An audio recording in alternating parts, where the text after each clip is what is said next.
এখানে দুটো ইস্যু, একটা হচ্ছে আমাদের হাদিকে হারানো এবং তারপরে হাদির একটা রিপ্লেসমেন্ট এক, আর দুই নম্বর হচ্ছে আপনি যেটা বলছিলেন যে সেই জায়গাটায় খুবই চ্যালেঞ্জ ফেস করতে পারে এরকম কাউকে দেয়া।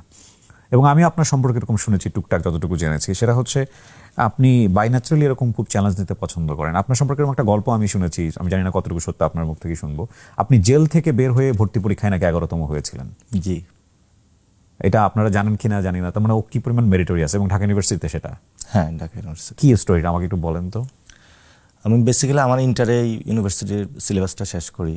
তো আমাদের যে দারুন নাজাতে সাধারণত ওই সময়ে সব কলেজেই আমরা কিন্তু চিনি জানি যারা ফার্স্ট বয়। তো প্রত্যেকের মধ্যে একটা চ্যালেঞ্জ হতো কি এবার ভার্সিটিতে ফার্স্ট। আপনি দারুন নাজাতের স্টুডেন্ট? আমি দারুন নাজাতে ছিলাম। এই দারুন নাজাত সম্পর্কে সম্ভবত আমাদের আজহারি একটা বক্তব্যে কোনো একটা কিছু বলেছিল যে এত ভালো সিনিয়র্স ছিল। ওকে, মিজানুর রহমান আজহারির কথা বলছি। জি, সিনিয়র ছিল। তো সেই দারুন নাজাত। দারুন নাজাত সিদ্দিকী। ওকে। তো ওইখানে আমি ঘোষণা দিয়েছিলাম আমার মানে ভর্তি পরীক্ষা আমি ফার্স্ট হব, কারণ আমার প্রিপারেশনটা পুরোটাই কভার ঢাকা ইউনিভার্সিটি ভর্তি পরীক্ষা। কারণ এটা যার সিলেবাসটা কভার করা থাকে, এটা আমাদের ইন্টার লেভেলে যারা আছে, মানে এটা বুয়েটও অনেক এরকম ঘোষণা দিয়ে থাকে, ঢাকা ইউনিভার্সিটিতে ঘোষণা দিয়ে থাকে। এটা তো খুবই খুবই মানে আপনার এসএসসি ইন্টারের রেজাল্ট কি ছিল? দুইটাই প্লাস ছিল। ওকে, তারপর আপনি এতটা কনফিডেন্ট ছিলেন? আমার জিকেটাও ফুল কভার করা ছিল, বাংলাও কভার করা ছিল, ইংলিশটাও কভার করা ছিল। মানে এটা কি বি ইউনিটের কথা বলছেন, খ unit? B unit D unit দুইটার জন্যই। ওকে, তারপর কি হলো? তো কোশ্চেন কোথা থেকে করবে? কোশ্চেন তো এখান থেকেই করবে। হ্যাঁ, কোশ্চেন তো আর বাহির থেকে করতে পারবে না, সেখান থেকে করলে এখান থেকে তো আসবে। এবং আমার অ্যাসেসমেন্টের জায়গা ছিল, যারা মিল্লাতে যারা ছিল, নটরডেমে যারা ছিল, ফুলটা আমাদের অ্যাসেসমেন্ট থাকে যে কেমন, এবং সেই কোচিংগুলোতেও যে অ্যাসেসমেন্টগুলো হয় সেই কোচিংগুলোতেও আমি ভালো রেজাল্ট করছিলাম। এবং আমি পরে যখন কোচিং করতে আসছি দেখছি যে আমি ভালো করতেছি, এবং সেখানে আমি প্রথমে একটু ভয় পাইছিলাম যে না কি হয়, পরে দেখলাম যে না সব কিছুই আয়ত্তে আছে। না কিন্তু আপনি তো ওই সময় তাহলে জেলে গেলেন কিভাবে? ওইখানে ফার্ম গেটে তো সবাই কোচিং করতে আসে। জি। তো আমি ফার্ম গেটে তো আমি মধ্যবিত্ত ফ্যামিলির ছেলে, একটা মেসে উঠি। তো ওই ম্যাচটা হলো শিবিরে ম্যাচ ছিল, যেটা হলো আমাদের দারুন নাজাতের বড় ভাইরা আমাকে এখানে উঠিয়ে দিয়েছে। ওকে। তো ওনারা ভার্সিটিতে চলে গিয়েছে, আমি জিজ্ঞেস করলাম কোথায় উঠা যায়, তো ওনারা বললো আমরা এখান থেকে পাস করেছি, ম্যাচটার পরিবেশ ভালো।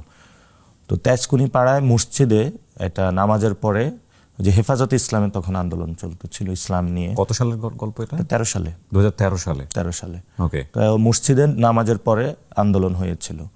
তো আন্দোলনের সময় হলো যারা আওয়ামী লীগে তারা আন্দোলনে বাধা দিয়েছিল, কিন্তু মুসল্লি যারা, ওরা তো পলিটিক্যাল না, একদম সাধারণ মুসল্লি, তারাও ওকে সাইড করে চলে গিয়েছিল।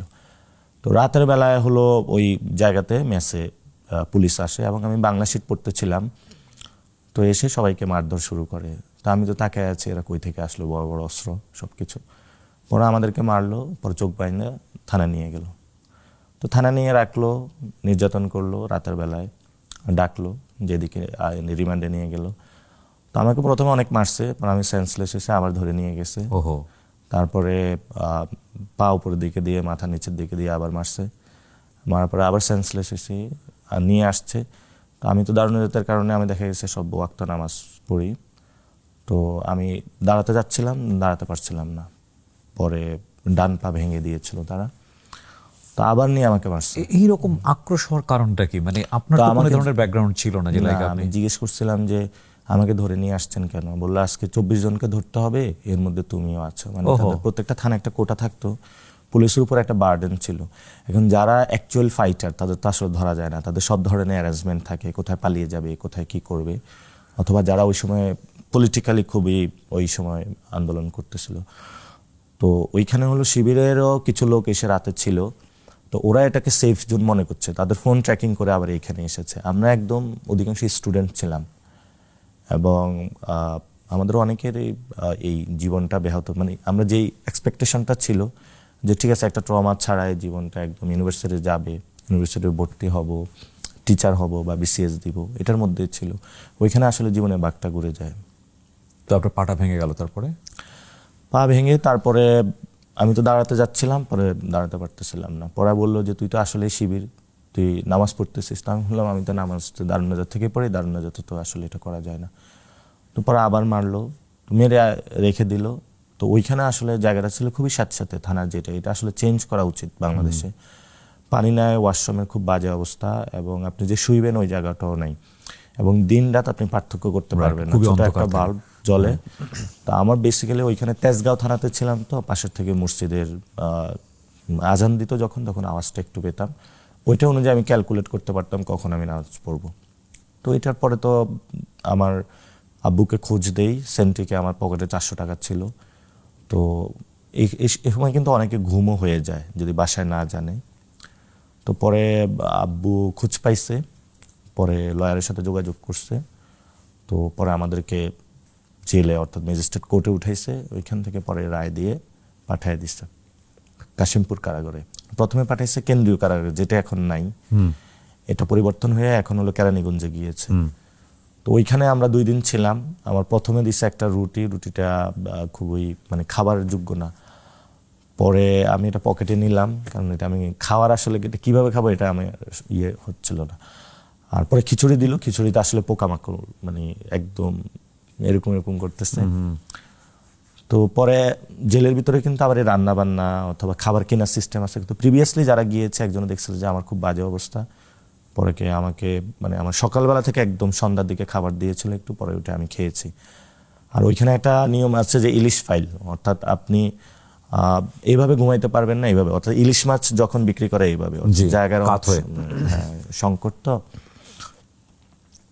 তো সেখান থেকে পরবর্তীতে আবার ওইখানে চালান হয়, মানে একজনকে কিনে নিয়ে যায়, অর্থাৎ 5,000 টাকা 6,000 টাকা, অর্থাৎ আপনি যদি টাকা দেন তাহলে আপনি একটু রিল্যাক্স মোডে থাকতে পারবেন।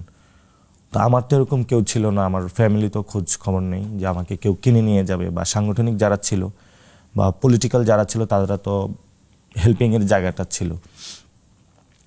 তো একজন প্রফেসর ছিল, উনি হলো ঠিক আছে তাহলে উনিও আমার সাথে যাক।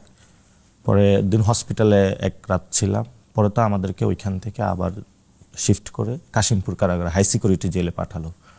ওইখানে 4 মাস মতন ছিলাম, 3 মাস 17 দিনের মতন ছিলাম ওইখানে। আমি পরবর্তীতে তো ইউনিভার্সিটি প্রিপারেশনটা একটু থমকে যায়, পরে ওইখানে আবার বই নিয়ে আবার প্রিপারেশনটা শুরু করি, এবং পরবর্তীতে বের হই। বের হওয়ার পরে ভার্সিটি পরীক্ষা হয়, পরীক্ষার পরে এই তো রেজাল্ট হয়। So you got the position 11, 11তম। Oh wow! যে পাটোয়ারিকে আপনারা চেনেন, এই পাটোয়ারি আসলে ভেতর বাহির সব জায়গাতেই বারুদ, বাই দ্য ওয়ে। সো 11 হওয়ার পরে আমি শুনেছি 11 হওয়ার পরে ও স্যাটিসফাইড ছিল না, এবং ও ফাইন্ড আউট করার চেষ্টা করছিল ওর তো আসলে 1 হওয়ার কথা, কেন হতে পারলাম না, রাইট? না, তখন তো এটা মেনে নিয়েছি যে মানে আমি ফাইন্যান্স ডিপার্টমেন্টে পাইতাম, অ্যাকাউন্টিংয়ে পাইতাম। তো এক ম্যাম বলতেছিল যে তুমি মার্কেটিং নাও, উনি সিনিয়র মেম্বার ছিল আফরিন ম্যাম।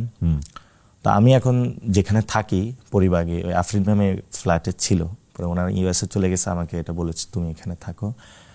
তো ম্যাম বললো যে বাইবাতে ছিল যে তুমি মার্কেটিং নাও, পরে আমি মার্কেটিং নিয়েছিলাম।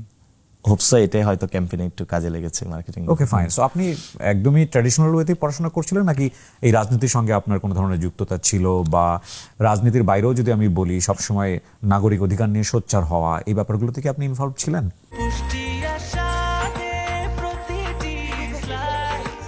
ব্রেকফাস্ট, টিফিন কিংবা স্ন্যাক টাইমে মজাদার আয়োজন মানে অল টাইম ব্রেড। আমি ছোটবেলায় পলিটিক্যাল পড়াশোনা করতাম, বিকজ আমাদের ফ্যামিলি পলিটিক্স করতো না, বাট পলিটিক্যাল জায়গাটা কনসিয়াস থাকতো। আমি কমি মাদ্রাসা পড়াশোনা করেছি, সেখানে বিভিন্ন যে পত্রিকাগুলো সেগুলো আমি পড়তাম, এবং সেখানেই বেসিক্যালি যে হিস্টোরিক্যাল মডার্ন ইসলামিক যে হিস্টোরিক্যাল সে জায়গাটা পড়ে, আব্বাসীয় খেলাফত, এটা তো আমাদের সিলেবাসে ছিল। এবং পরবর্তীতে আমি যখন দারুন নাজাতে আসি, তো ফার্স্ট বয় যারা তাদেরকে তো আসলে শিবির টার্গেট করে, তো ওইখানে বেসিক্যালি শিবির করা নিষিদ্ধ ছিল। তো ওইখানে আমি কর্মী হয়েছিলাম দারুন নাজাতে। তো ওইটার পরে শুনি যে আমাকে বের করে দিবে। তো বেসিক্যালি ওইখানে আমাদের আসলে যে মারামারি অথবা রাজপথে এটা ছিল না, অর্থাৎ এখানে মডার্ন যে স্টেটগুলো আছে এখানে ইসলামের ইমপ্লিমেন্টেশনটা কি, ওই জায়গাটা আমি বোঝার চেষ্টা করেছিলাম। এবং সেখানে আমাদের তো তরিকার মাদ্রাসা ছিল, অর্থাৎ সারসিনা সরসিনা তরিকার মাদ্রাসা, আমি ওইটারও দায়িত্বে ছিলাম, ছাত্র হিজবুল্লাহরও দায়িত্ব ছিলাম, কারণ বাই ম্যান্ডেটরি ছাত্র হিজবুল্লাহ করতে হতো। ফলত ওইখানেও তো একটা তরবিয়ত এবং তালিম যেটাকে বলতো, দুইটারও পলিটিক্যালেরও মিশ্রণ ছিল। তারপরে ওইখানে আমার সাথে পরিচিত হয়েছিল যে ইসলামী শাসনতন্ত্র ছাত্র আন্দোলন, বেসিক্যালি মাদ্রাসা এই সংগঠনগুলাই বেশি। ওইখানে ছাত্রদল বা ছাত্রলীগ এগুলো অত বেশি ছিল না, কারণ আমাদের ইসলামিক আন্ডারস্ট্যান্ডিং জায়গা থেকে, অর্থাৎ থিওলজিক্যাল অ্যাসপেক্ট থেকে ছিল। আর ভার্সিটিতে এসে যে সেকুলার যে পার্ট এগুলো সেগুলোর সাথে আমার ইন্ট্রোডাকশন হয়েছিল।